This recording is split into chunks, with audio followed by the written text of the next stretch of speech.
Okay, hello everybody. Anybody that's here, welcome to the presentation. Today's presentation. So, when we talk about creation teaching, it's the Young Earth Creationists that get the bad rap. We're the oddballs in the room. Because we believe in a young Earth, and how could it possibly be young? And yet, there's a lot of indications that indicate a young Earth. For example, you have the sediment layers, like over a mile deep, all around the world, and 10 million years would have washed them all away. They wouldn't be water deposited sediment layers. And there seems to be a consensus when we look at the breakup of the continents that they believe that parts of the continents were underwater at times, for the sake of their of getting the dinosaurs and the fish all together in the same place, or for whatever reason. But they're pretty much agreed as to the existence of the continents throughout all time, basically, or going back however long. But they want to insist that the continents are, the Earth is billions of years old, the universe is billions of years old, and they think that science is on their side, but they have a blind side. They're wearing blinders. There's an elephant in the room, which I want to get into,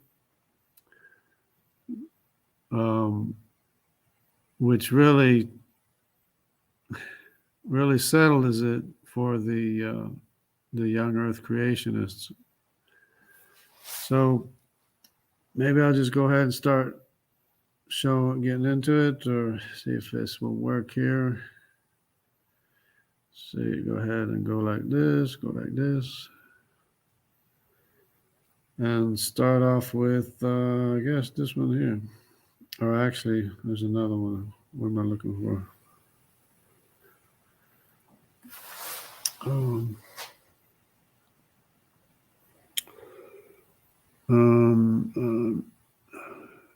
There's another one here somewhere. Anyways, I must have lost it, but let me just go here. I should be able to find it if I go here. Start off with this one here. Okay, so the thing is with the general relativity, you have a phenomena with the problem that they have. The reason why they invent dark matter is because they look at these galaxies with spiral arms. This is a artist rendering, but they're noticing these spiral arms are going too fast.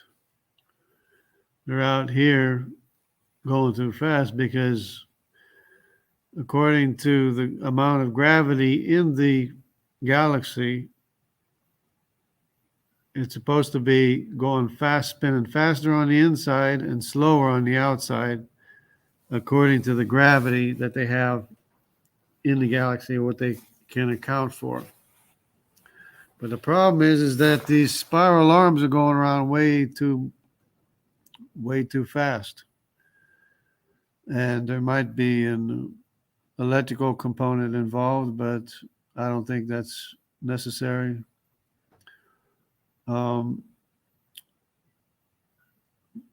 the majority of the matter, or the mass, is concentrated in the center of the galaxy. So that's what should be spinning faster. And yet these spiral arms seem to be accompanying the rotation of the galaxy when they measure it.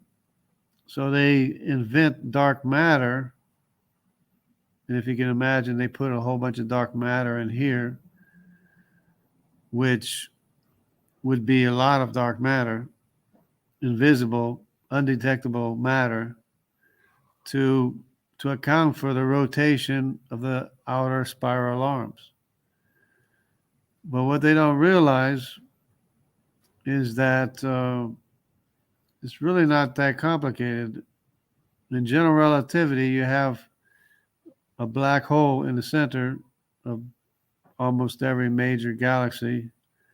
There's a black hole in the middle, and what that matter does, the mass of the matter has a lot of gravity, and it forms what they call a gravitational well.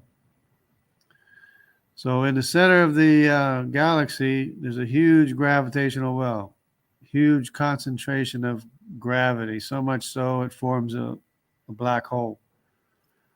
But that force, that gravity, is still there. It's still it's called a supermassive black hole. It's not just a black hole, it's a supermassive black hole, meaning that that it's massive, that there's a lot of gravity in the center. So that's what slows down the time and shortens the distance near the center of the galaxy. And according to the calculations, the rotation in the center is supposed to be fast because it's supposed to be rotating, along with the black hole, which is also rotating, which is also dragging mass or dragging space and matter and everything. It's actually dragging the space around in circles as well. So there's supposed to be a lot of rotation in the center, but the outer is not supposed to be rotating as much. But what they don't seem to realize, which I've heard people, talk a little bit about it, but not a whole lot is talked about it, is that gravity dilates time and distance, so that time is going real slow in here. And if you can see it's spinning fast, it's going really fast because the time is going by really slow compared to we are. Because like if this was the Milky Way galaxy, we'd be out here somewhere. We'd be out here in one of these arms out here somewhere. So time would be going faster for us out here. And of course, distance is expanded. You can see, you can also almost just about envision the expansion from the center of the galaxy as well. So the farther you get away from the center of the galaxy, there's going to be expansion. Not only is there expansion, there's going to be increased rate of time. So that out here on the outer edges, time runs faster, as opposed to in the center where it runs very slow. The time goes by very slow. So if the time's going by faster in the outer edges of the galaxy, that means that the spiral arms are going to be rotating faster because the time is going by faster. And that's what they don't seem to realize with general relativity, that it does affect the speed of light, not in a given frame of reference, but outside of the given frame of reference, is going to affect the speed of light. And I mean, that's what gravitational lensing is. It slows down the light in certain places more than other places, which causes the lensing effect. It's exactly the same thing as what happens in a glass lens. The glass slows down the light more in the center, or depending on what the shape of the lens is, but in order to magnify it, it would slow down more in the center than the outer edges, and that's what causes the lens effect. And if it's a smooth transition, it'll be an undistorted image of what's behind on the other side of the lens. So what they don't realize is that you don't even need dark matter to account for the faster rotation in the outer arms, because if they say there's a lot of dark matter. That's like 60, they're saying like 60% of the matter is not even seen as dark matter or something like that. That's because they're putting a whole lot of dark matter out here. It's not even needed because the rate of time is going faster. That's why the spiral arms are keeping up or going faster compared to the rotation inside the galaxy. So this has another effect too, that the farther you go into outer space, you go way away from the galaxy. For example, the Earth is right here in a spiral arm of the Milky Way galaxy. Okay, even if you get out of the solar system, you're still not away from the mass of this galaxy. The mass of this galaxy is still slowing down time. That's why when they go into outer space, time speeds up a little bit, but it's still, time and distance is still basically the same, dilated basically the same because of all the mass of this entire universe. But the thing is, when you get away from this universe, where's the matter to slow down time and to shorten distance? So you can already almost envision the expansion here of distance the farther you get away from the center, and the more expanse there is in the outer edge of the galaxies. And conversely, the closer you get to the center, the more contracted space is, where there's a lot of space in one little place in the center. So that all this light is coming from the center because everything is contracted together. Distance is decreased so that you can fit a lot of matter, a lot of mass in the center because of the contraction or dilation of distance. So, but the thing is, when you're looking at a star very far away, say you're looking at a star, we're here, we're looking at a star out there, between here and there, there's no matter. There's no matter to slow down time or to shrink distance. So then you have a huge expansion of distance between the Earth and the star. You have a huge expansion of distance because it's very far away. Let's just say this is not close to here. Let's just say this is like way out in outer space, close to some other galaxy. There's a huge expanse between here and there. So that then you have an expansion. For example, when they're talking about the redshift, they're looking at galaxies. They're not looking at stars. They're looking at galaxies very, very far away. Or they're comparing galaxies, distant galaxies. And they're saying a galaxy twice as far is expanding away twice as fast. Well, but they're not even accounting for the expansion of distance due to general relativity, because what we see here is because of general relativity. What we see inside the galaxy is because of general relativity.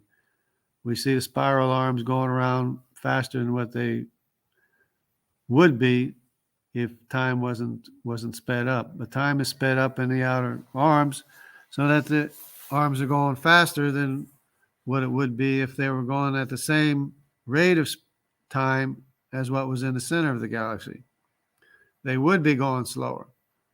And that's another thing. You can see spiral arms, which is another thing, another indication of a young universe, because there shouldn't be any spiral arms in an old universe. But that's just another thing. But when they're looking at distant galaxies far away, they're looking at the red shift. Okay, the red shift is because of the expansion, but they're not even taking into account the expansion of distance where there's no matter. There's no matter between this galaxy and the other galaxy, distant galaxy. There's no matter. There's no matter to slow down time and to shrink distance. So distance expands. This whole distance is expanded. So that accounts for the expansion of space. So that eliminates the need for dark energy, because they're trying to explain the expansion with dark energy. And then if you're looking at a galaxy twice as far, there'd be that much more expansion. And 3 times as far, that much more expansion between the in the distance. But you don't need dark energy because of general relativity, because of the expansion of space where there's no matter. You only have contraction or dilation of distance and time where there is matter, where we are, inside of a galaxy. Outside of a galaxy, you don't have any matter to slow down time or to shrink distance. So you have that expansion in outer space. Plus, you have the increased rate of time in outer space. So we're inside of a massive galaxy, and there's all this matter and this mass in this galaxy. That's where we are in the Milky Way galaxy. So we have a dilation, a slowing down of time, and a contraction of space, distance. This is what makes life possible. But if you get away from the matter, the mass, then you're going to have not only the expansion of distance, but you're going to have an increased rate of time. The same as you have an increased rate of time in the outer spiral arms of this galaxy. When you get away from all this mass, all this matter, the rate of time is going to even pass by faster. So that it's just like the Bible says, a day is like 1,000 years, and 1,000 years is like a day to God. So literally 1,000 years out here in outer space is a day inside of this galaxy here at the same time in different places. That's general relativity. That's the effect of general relativity. And we can see it. We can actually see the dilation of time and distance. We can see the increased rate of time, and we can see the expansion of the distance. So we know that it's there. And if you would compare that comparison that's in the Bible, if you were to apply that to the 13 billion years from the most distant galaxy to us, that 13 billion years, if you would apply that same ratio of 1,000 years equaling 1 day, 1 day is like 1,000 years, 1,000 years like 1 day. If you apply that same ratio, that 13 billion light years suddenly becomes something like 35,000 years. So it's in a double-digit 1,000-year range instead of the billion-year range. That simple ratio of 1,000 years is like a day is like 1,000 years, diminishes that 13 billion years to 1 day. So when 1 day is passing here on Earth, 1,000 years are passing out there. So when 6,000 years are passing here, 13 billion years could be passing at the same time out there. That's what general relativity shows us. And the Bible says that the stars would be teaching us a lot of things, that the heavens declare the glories of God. And it's really just amazing me. It just dawned on me the other day when I was thinking about it, that you can have a young Earth and an older or young universe and an old universe at the same time. That's not even counting the rate of time near the center of this Sagittarius A in our Milky Way galaxy. The rate of time would be even slower. So It's just something that they're not even taking into consideration, probably because they don't want to go there, because it means that there is no single rate of time in the universe. There's no single rate of passing of time. So if you're still having a problem understanding it, it would be like saying a second. The way we measure a second, if you don't have a clock or a stopwatch, we say 1,001. You can actually count up 30, and it'll be close to 30 seconds. You can say 1,001, 1,002, 1,003, 1,004. That's 1 second. That's where we are here. But if you're in outer space where there's no matter to slow down time, it'd be more like 1,001 or 1,001, 1,002, 1,003, 4, 5. The rate of time would be going by faster. So that accounts for the billions of years in outer space compared to our 1,000 years here inside this massive Milky Way galaxy. I guess that's good enough for right now. Let me see what's going on here. Sea Science, how are you doing? God bless you. Jerome, Honesty Angel. Okay. Yeah, I got to say hi to everybody. Let me just take a little second and say hi to everybody if I can find myself here. So let me go here.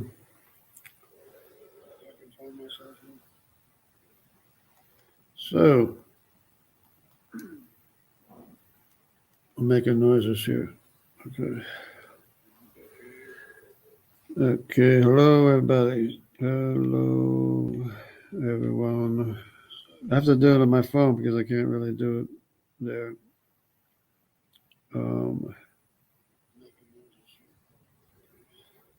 If I can find it here. Almost getting started here. Okay.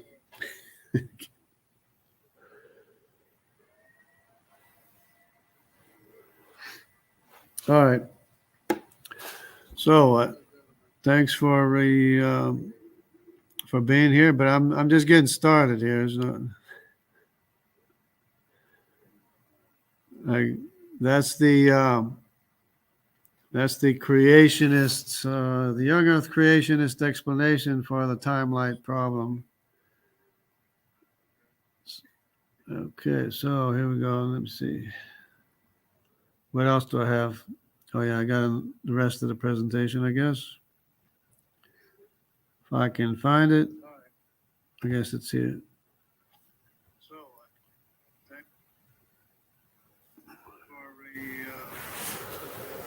All right. Let me see. So we have, let me see if I have this set up okay. It's so, yeah.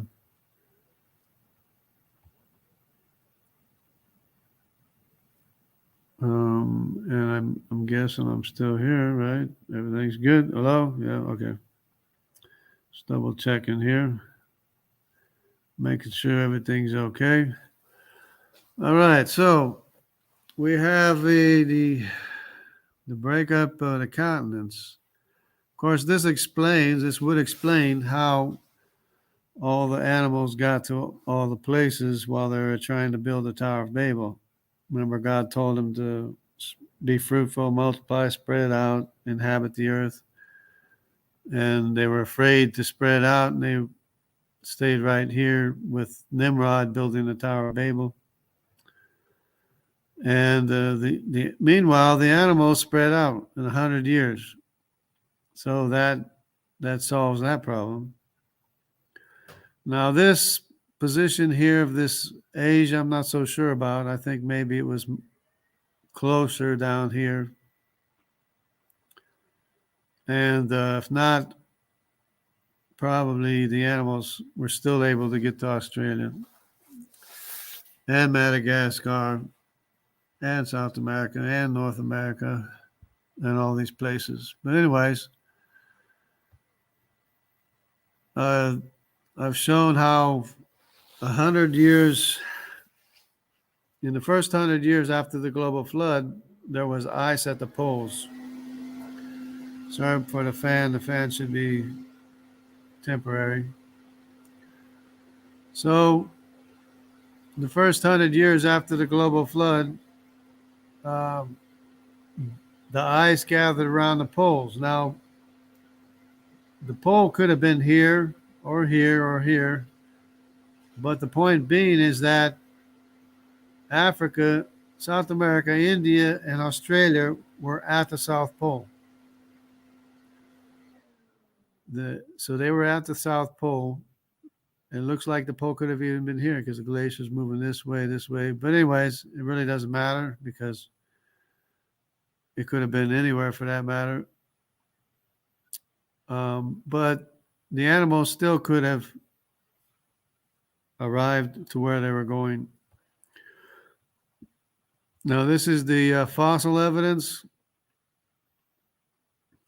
The reason why the breakup had to have been after the global flood is because the fossils were deposited by the global flood and first, and then in the places where they line up, of course, sediment layers line up too as well between South America and Africa. But these fossils line up across these areas as well. So you have these fossils that were buried here and here in Africa. These plant fossils that were buried here and here in Africa. This fossil here is buried here and here in South America and South Africa. So you have fossils connecting all of these continents, and as well as the sediment layers. So the global flood had to have deposited the sediment layers with the fossils before the breakup of the continents. That was 100 years after the global flood in the days of Peleg. That's what the evidence is indicating. Now, this is showing Antarctica at the South Pole. And I don't believe Asia was as high at the time. But I know North America wasn't as high because Africa was connected to Antarctica. South America was connected to Antarctica. And North America was connected to Africa. This whole continental shelf here, from Florida all the way up to New England coast, that was connected to Africa. Same thing with Madagascar, India, and Australia. So, of course, as I explained before, when this was kind of an oblong thing going on here with the rotation of the Earth, the centrifugal force of the Earth, and whatever the cause was initially to cause the continents to break up,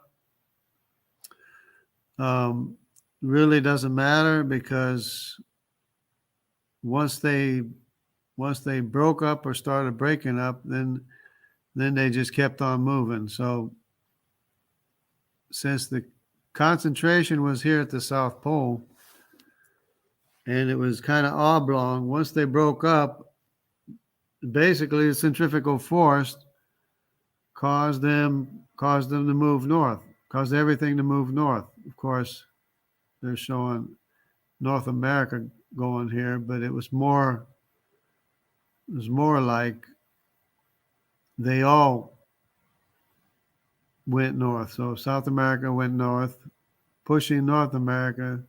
Africa went north, pushing Europe and Asia. And India went north, pushing Asia, as we can see today. So everything went north. So what happened was that basically they could have been almost over top of the South Pole anyway, but the centrifugal force caused them to fly off in different directions, and that's what happened. And in the process, that's what caused the North America and Siberia up into the Arctic area, which quick froze a lot of animals, quick froze forests in North America, mammoths, and Siberia as well. Of course, some of them were quick frozen, some of them rotted, some of them were eaten, some, whatever. But there's all different conditions.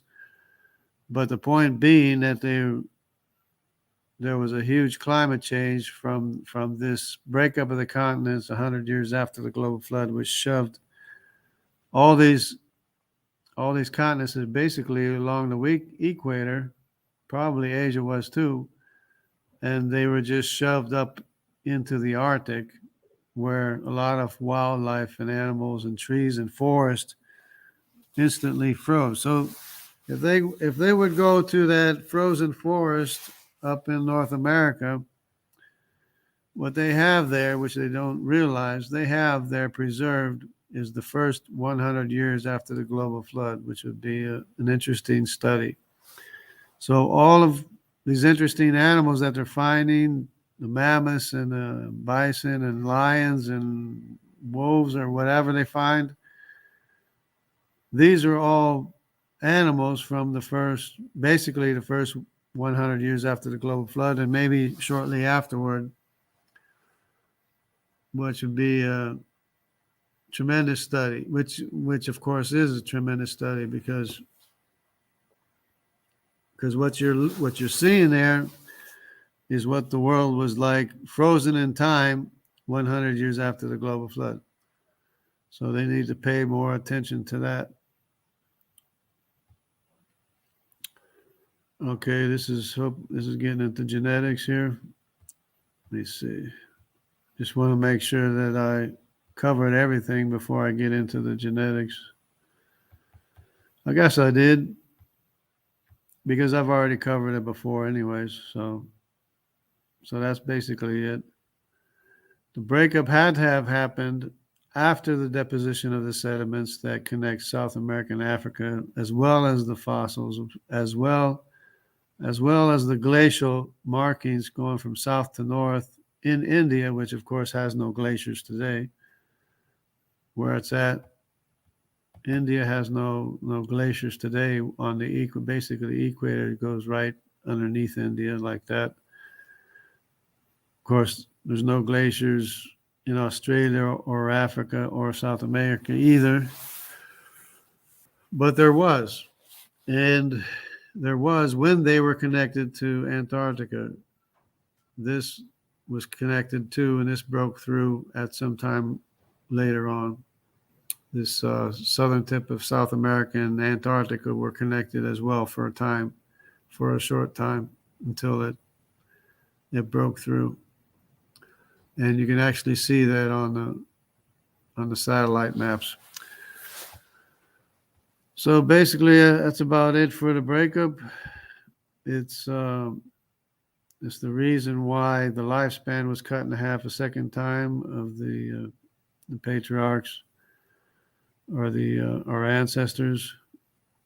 It was cut in half to less than 500 years, then it was cut in half a second time to less than 250 years. So now we want to get into the genetics a little bit.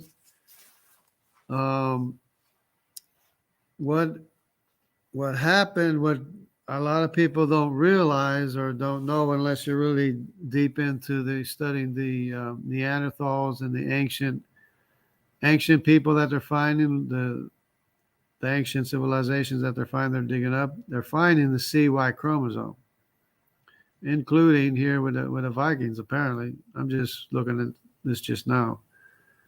But this is the CY chromosome, because this is the 000 supposed 000A or A000. I guess they can't Well, this might be Spanish, so maybe that's the reason for the switch. But anyway, um, yeah, proposed archaic range of C1. Now remember, C1 is designated as being Nimrod, so the descendants of Nimrod.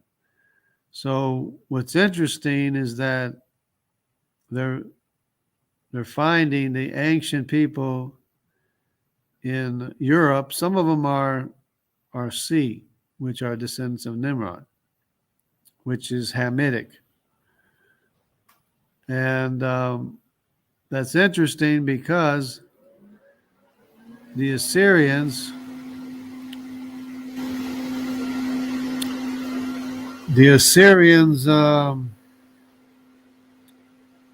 CRG, right? This map is not showing it, but they're finding G in Europe as well. They're just not showing it here. So they're designating G as the first farmers, but G is the Assyrians. So when the Assyrians went into Europe, along with the Assyrians were the descendants of Nimrod, because Nimrod was the king of Mesopotamia and his descendants. So when the Assyrians moved into Europe with the G Y chromosome, the C went along with them. Now I'm looking for the G here, but it's not here. But I've seen it in other maps. I've seen other maps showing the G haplogroup in Europe. And let me see if I can find one here. This one here. This is not a real good map, but you can see here G is going into Europe. And that would be the Assyrians, because I guess they don't want to tie it together. But we need to understand that the Sumerians were G and C, because Nimrod was the king of Mesopotamia, basically. The king. So let me see. Yeah, here we go. We have Nimrod's Babel at Eridu. And we have Ur of the Chaldees here. Ur of the Chaldees. Of course, this is the ancient shoreline. That's why there were no ancient cities here, because it was underwater. So this is the ancient shoreline for whatever reason. Ur is here where Abraham and Nimrod had their confrontation. And the Tower of Babel is here, which they were building for 100 years until the breakup of the continents. Then what happened at the breakup of the continents?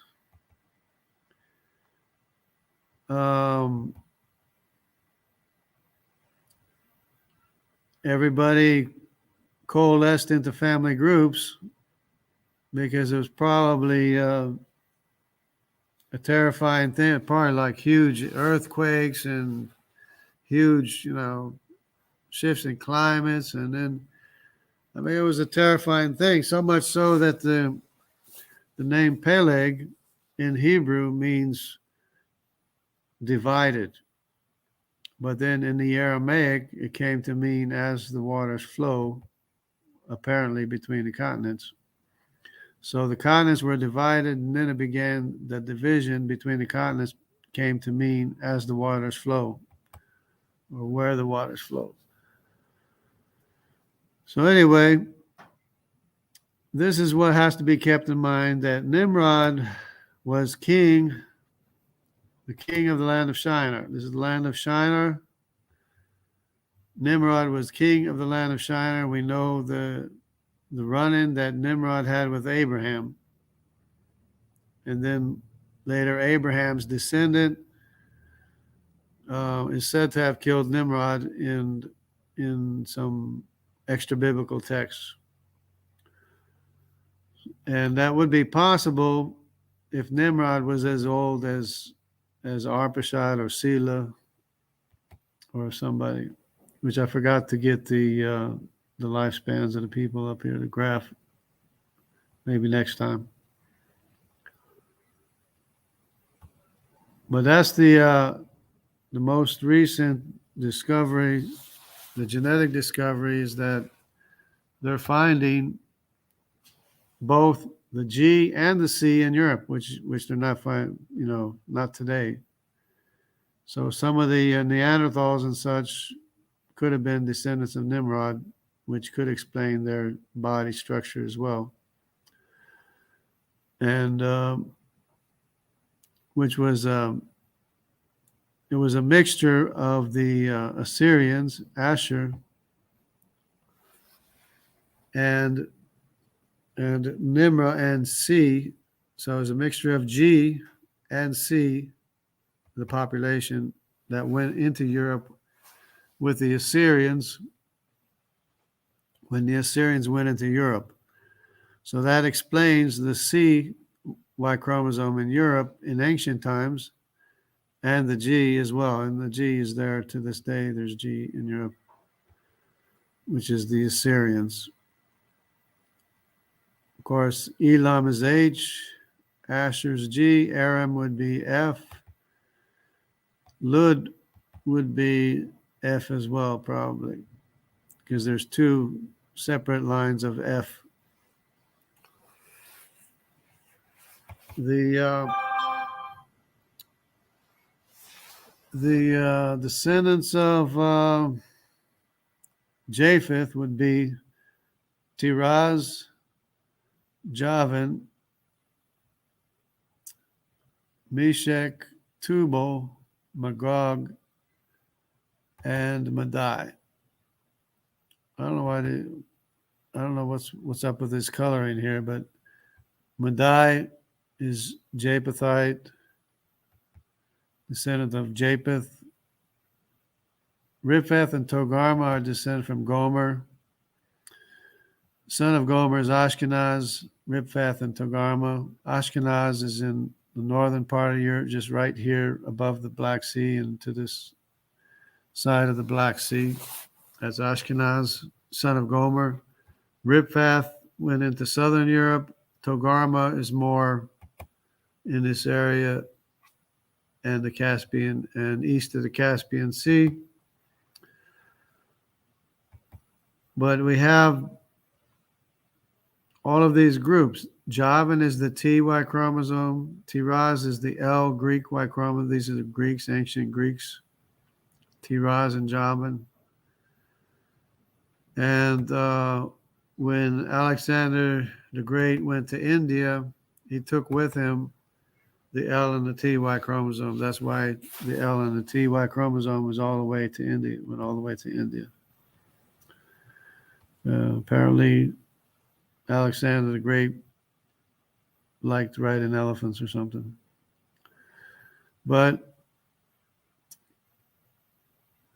they're all here. I mean, Meshech is the N-Y chromosome. Meshech went north through this pass here, went all the way north, all the way Siberia is all Meshech, all the way into northern Russia and Finland and stuff. Magog is the O-Y chromosome, which is a brother of Meshech, but mostly went into east. I don't know if Magog went over the Black Sea and into the east or under the Black Sea. I think he went over. I think he went over the Black Sea to the east. And Madai, of course, is Q. Magog is O, Madai is Q. Q went into Europe as well.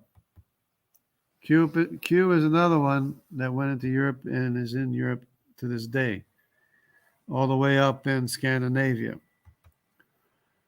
And because that's the history of Madai.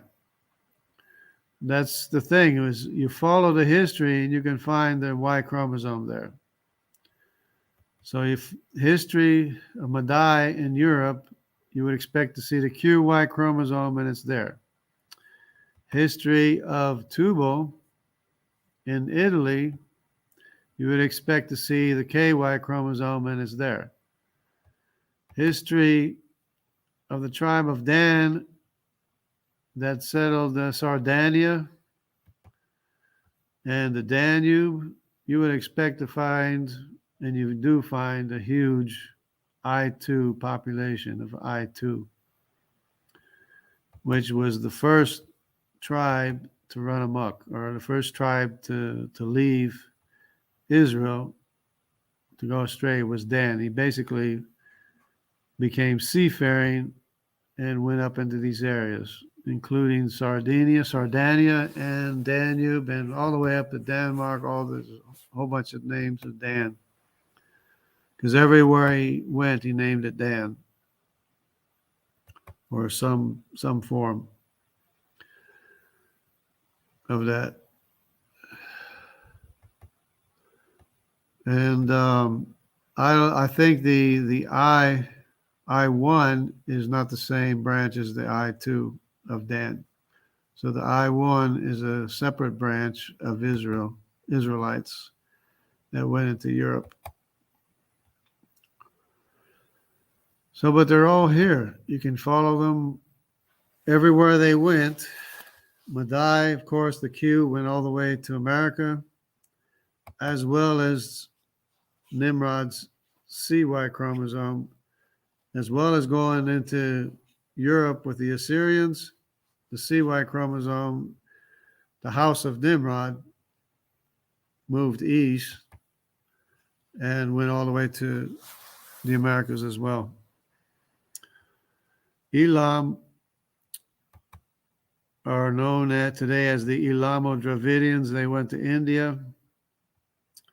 There's an LY chromosome from Tiraz, from the Greeks, but there's also the HY chromosome. So the HY chromosome is Elam. So it all makes sense. And of course, these are very interesting as well. Mitzrayim had these sons here. These are the sons of Mitzrayim. So we have Ludim, Kashulim, Anaim, Captorim, Lehabim, and anyways, the Isle of Captorim, which was later taken over by the Greeks, and I guess forced these people out of here, and they became the Philistines. They went to Canaan and became the Philistines. They came from this island, Captorim. So Libya, I guess Lehabim, descendants of Lehabims, some of them. Then, of course, Cush, all the sons of Cush. One of these sons could be the DY chromosome.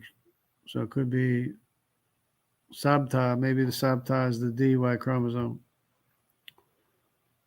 descendant of Cush. It's a separate line from the CY chromosome. So it's probably the brother of Nimrod. One of the brothers of Nimrod could be Sabta or somebody. That would be the brother of Nimrod. That's why it's C and D. And the other ones are E. So Mitzrayim is E.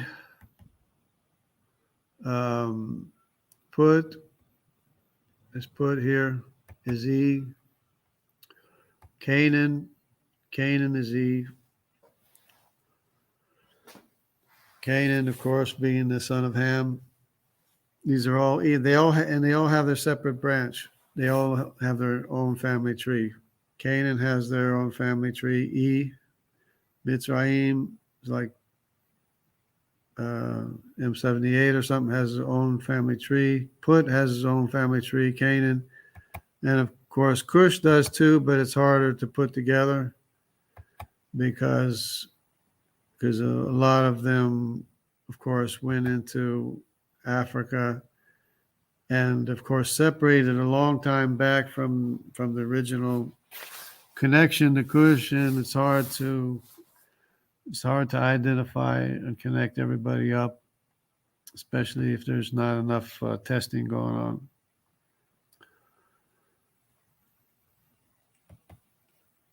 So, and then this is the story that we're familiar with: Girgashites, Amorites, Hittites, Jebusites, Amorites, Sidon, Tyre and Sidon.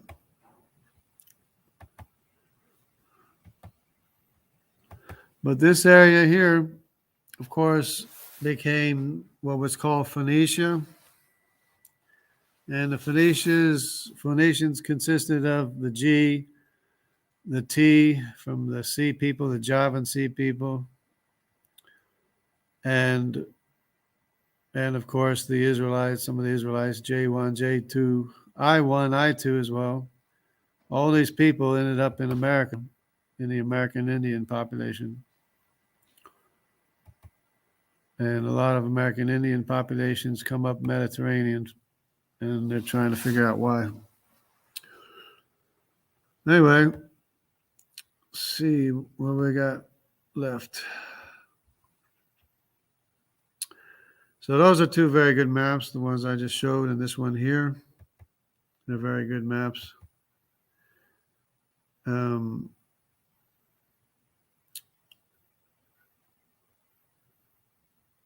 Okay. So, see, that's the genetics. Talked about the geology. Again, the C and the D. This is Nimrod. This would be, what was his name? Sapta? I forget. Sapta. Might have been him. Or there's another one that was up in this area as well that went down here. See, you got Peleg, Mesh, Aram, Eber, Arpachshad, Joktan, Havilah.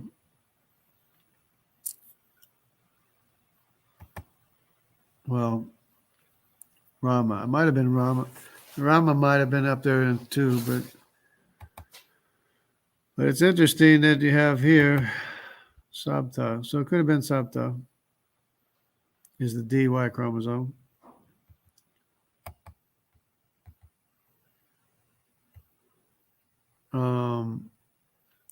And it shows E2. This E1B1 stuff, I think that might be the E3s, E1B1A, E1B1B.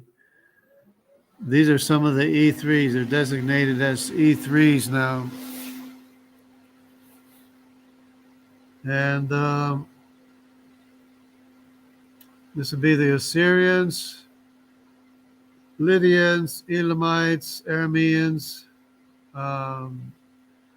descendants of Arpachshad, which would be Judaic, Arabic and Judaic, and Israelite is the I, because they're all descendants of Arpachshad, Arphaxad.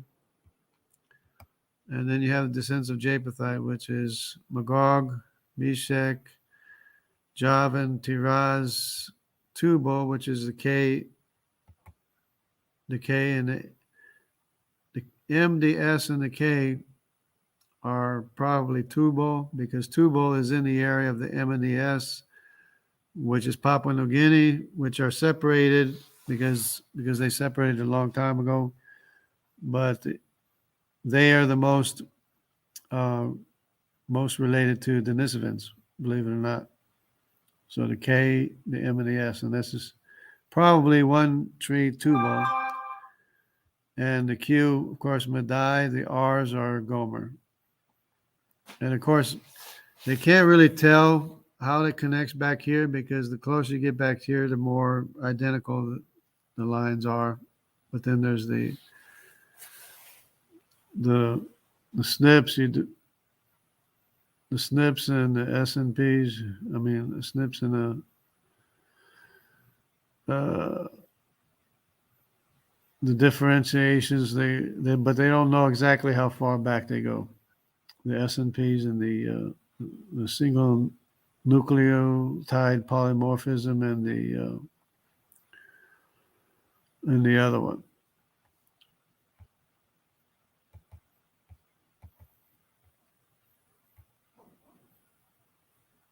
Okay, this is the L's, which are in Africa, the M's, which are in Asia, almost exclusively in Asia, except for the C and the D went to America. This would be, of course, the mitochondrial maternal lines. So you have, this is the Asian mitochondria. This is the Hamitic mitochondria.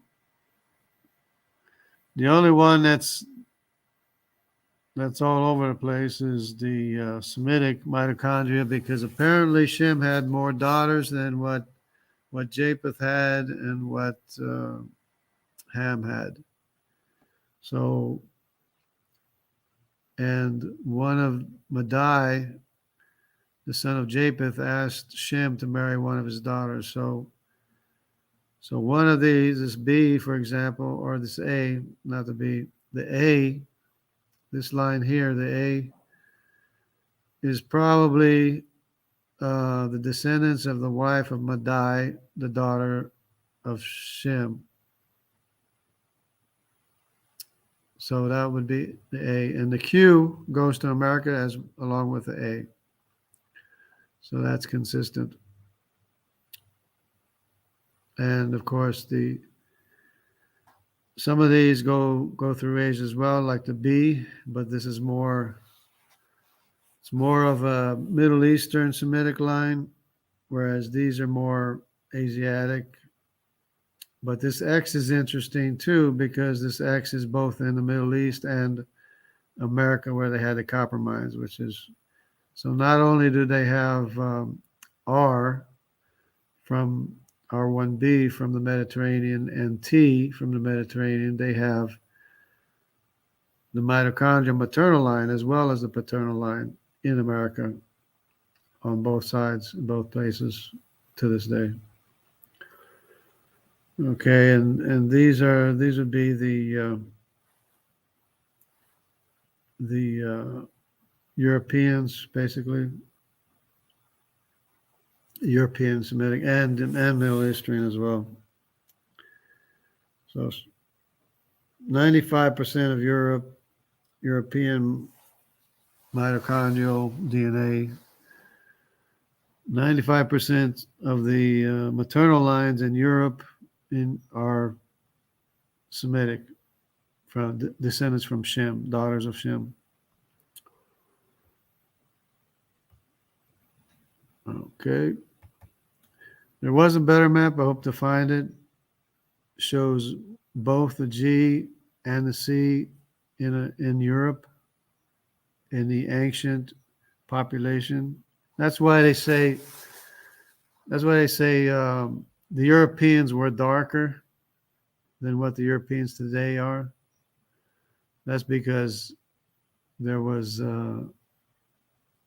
they were descendants of Nimrod, who was a descendant of Cush, who was dark. So all these mysteries make sense when you understand the history. So when the Assyrians went from Mesopotamia here, the Sumerian Assyrian population moved into Europe, they brought, of course, the G and the C, paternal Y chromosomes, into Europe. And that's the reason why they say the original Europeans were darker, is because they were descendants of Nimrod and Asher together, forming the Assyrians, the ancient Assyrian population. So everything makes sense. Everything makes sense when you understand what's going on, when you understand the history. Remember this Q? The Q is all the way up in this area, all the way up in this area here. The same place, basically, where the I-1 went, the Q went. The N is all the way up in Finland, Denmark, Finland, and places, and of course, all the way east, in the northern parts in Siberia. This is the Q. I don't know, the O. The O, of course, mostly went into Asia. And of course, the J2, the J2 and the J1s. I think the tribe of Aaron, descendants of Aaron, the Levites, they're J1 as well as a lot of the Arabic populations. See, this EV13 is Mitzrayim, well, 12 and 13. And the 13 is basically on this side of the Mediterranean. 12 is on this side of the Mediterranean, but they're, of course, both, of course, descendants of Mitzrayim, Egyptians, basically, original Egyptians. And the M81s belong to another family of the Phoenicians, which is bigger than just the M81s. It's a larger tree than that. Separate from Mitzrayim, separate from Canaan, separate from Cush. So it all makes a lot of sense when you understand what's going on. Of course, this is what I've been over many times in America. If you had the C3 here, notice there's a C1, C2, the C3 is not here. If you had the C3, there would be a huge American signature, brown American signature in America. But since there's no C3 here, there's no marking. But there is, incidentally, because of the Phoenicians in the Mediterranean Sea people known as Phoenicians, which later became Phoenicians, you have B in America, little brown there, E in America, certain percentage in America. You have the G, which is the Assyrian population, which is associated with the Israelite people, but basically Assyrian in America. You have the I-1 in America, the I-2 in America, because this is the days of King Solomon that the Phoenicians were going to America, mining gold and silver and copper and bringing it back to the temple. This is the days of King Solomon before Israel separated from Judah. So you have the J1, which is Mediterranean, Arabic, Judaic. The tribe of Dan, J2 in America. And a lot of J2 is descendants of David. That's in America, not quite as much. But notice this here, the percentage of T in America, the amount of T in America. T, of course, is Javan, the Mediterranean Greek sea people in America, with a huge thing. And of course, Q is in America because Q went the other way. And the R1B, which is Mediterranean Southern European in America, which is in the indigenous populations. All these are paternal haplogroups in the indigenous populations, including the probably Mitzrayim or somebody or ancient. The original Phoenicians in North Africa, they were called Phoenicians. They were in North Africa, descendants of Put. That's where the name Phoenician came from. But then it became just basically Mediterranean sea people, which is a mixture of all these haplogroups: the G, the T, the I, the J, and the R, R1b, of course. It's basically a signature of the Mediterranean Sea people called the Phoenicians, found in American indigenous populations.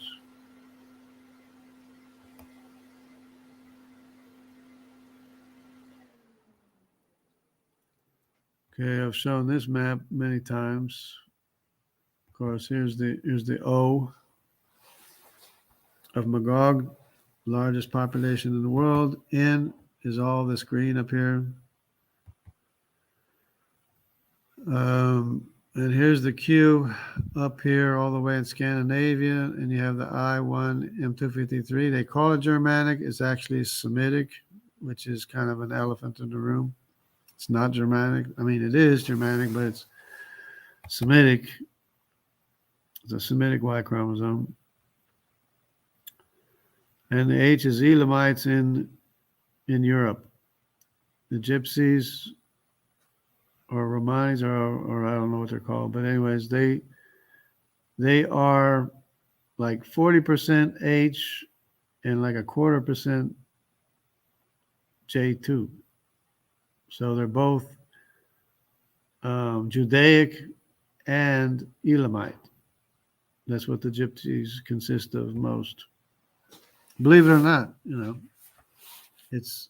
I thought the Gypsies would be like a mixture of everything and everybody, but it's like 40% Elamite H and 2%. I mean, a 1/4% J2, which is what they claim to be. They claim to be Judaic as well as Elamite. And down here you got the Elamo-Dravidian, and here we got Dravidians in India, H. That's the Elamite Y chromosome.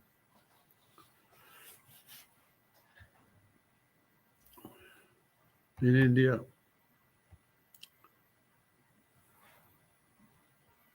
And you have the T and the L, the Greek L of Thracians and the Greek T of Javan in India, because Alexander the Great. You have descendants of Nimrod in Australia. Here's the K. Remember, the K is associated with the M and the S. It's probably the same original descendants of Tubal. Of course, the C2 is Nimrod, which is Polynesian, Melanesian, Micronesian, but not the same line as the C3.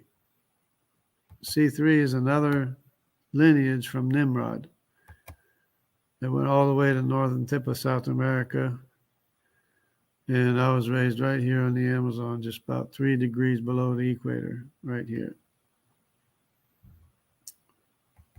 So that's where I came from, sort of. It's where I was raised. And anyway, it's all very interesting. Still trying to figure out the Cushite family tree.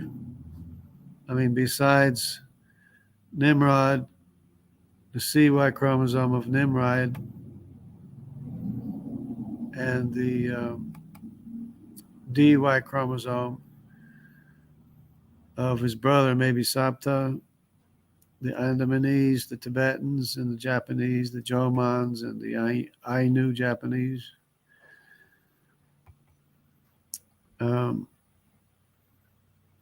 They're descendants of Cush, part of the Cushite family tree, which is hard to put together because everything's separated so far ago, so long time ago. But we do have distinct trees here of this E3 M81, E3 V12, and this V32 actually belongs to the Egyptian tree. The Cushite family tree is another family tree, but it's distinct from Mitzrayim and Canaan. And Canaan is distinct too. Because Canaan is everybody outside of Africa. In these areas of Saudi Arabia, Anatolia is the family tree of Canaan, which is distinct from these other two trees, and of course the Cushite tree, which I haven't been able to put together very well, but I'm still working on it. And I guess that's good. Anyway, see what's going on here. What have they got? 6, okay.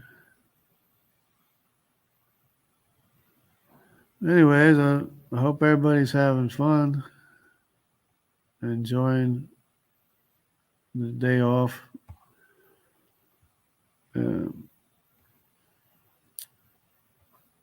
It's interesting that the skeptics, I guess they don't hang around or don't want to hang around too much. So, anyways, hope everything's good.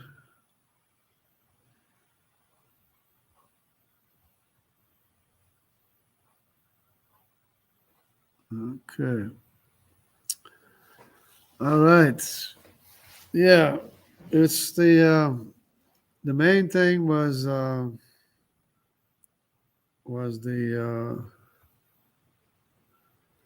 thing here, the newest, greatest discovery that I'm getting a lot of positive feedback on this too, because usually when you present somebody in a physics forum, you get all kinds of people criticizing you and saying you don't know what's going on. And in this case, I have a lot of people agreeing with me, give me thumbs up and saying, yeah, that makes a lot of sense. Because the dark matter and the dark energy thing is it was basically a fudge factor. They don't like to admit it, but it is a fudge factor. To try to make up for why the outer arms of the spiral galaxies are going almost as fast as the center part. It doesn't make sense to them. They say, how can that be? So they have to invent, in order to, in their simulations, because they do computer simulations, they have to put huge amounts of matter in these areas of the outer spiral galaxy in order to make the same kind of shape, in order for it to be consistent with their models. But you don't need that if you understand that time is running at a faster rate in the outer arms of the galaxy. Then if you understand that time is running at a faster rate in the outer parts of the galaxy, you don't need the dark matter. You also don't need the dark energy away from the galaxy, away from the mass of the galaxy. Time runs even faster and distance expands. So that's where you get the expansion of space. That's where you get the redshift, is from the expansion of space where there's no matter. And to top it off, you can have billions of years passing by in outer space at the same time as you have thousands of years passing by inside the galaxy where Earth would be, where Earth is inside of this mass. So time runs slower inside this mass of this galaxy than it does in outer space where there is no matter to slow down time. So time speeds up out here because we can see it. We observe these spiral arms going faster than what they think they should be going. We can observe that. So we can also observe that time would be going faster in outer space even faster than what it is in this massive galaxy.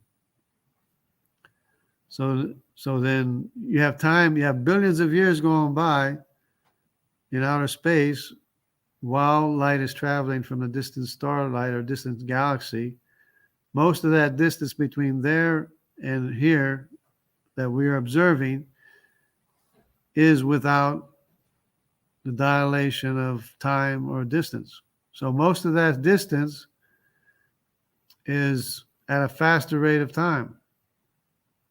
So the photon traveling from the star would be going through billions of years, while we're just going through thousands of years. So you have 13 billions of years to reach us, and we see the distant starlight because of the dilation of time, the faster rate of time in outer space. So that's why it arrives almost instantaneously to us for us to be able to see it because of general relativity, and it only slows down time where there's matter. Where there's no matter, you're not going to slow down time. So that's why you can have billions of years and thousands of years at the same time in different places in the universe, because there's no single rate of the passing of time in the universe, which they should have known. They shouldn't have had somebody from the Amazon jungle to come and tell them and explain to them general relativity, because I was always not a very good student. I was always interested in science. I love science and everything, but I wasn't the best of students, and I shouldn't be the one explaining them to them. They should have figured that out themselves. And of course, they have a reason why they don't want time passing by in outer space fast, because they don't want the Bible to be true. But the Bible is true. You can have thousands of years passing by at the same time as you have billions of years passing by in outer space. Or, which is the same as light years. It's 13 billion light years away. That 13 billion light years passes by at the same time as thousands of years pass by, so that we can see it. And the Bible actually says a day is like 1,000 years, 1,000 years is like a day. And if you use the same ratio and apply it to 13 billion years, it would come out that the universe here is something like 35,616 years or something like that. It comes back as thousands of years instead of millions or billions of years. So that's almost exactly, for all intents and purposes, it could be 6,000 years. Anyway, so that's pretty interesting.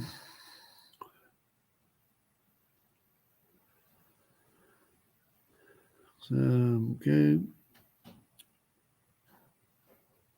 Well, and we always have the same old arguments from the skeptics and atheists. They always have the same complaints, the same, God is a bad boy. God is, they just have it have it stuck in their head that God is mean, God is bad. Instead of taking the blame on themselves and admitting their own sin and confessing the truth, that they need God's covering for them, that they need God's provision and His Holy Spirit to lead them into all truth. So with that, I guess I'll just sign off now, since there's no skeptics that want to have a conversation. So God bless everybody. Take care and have a great week.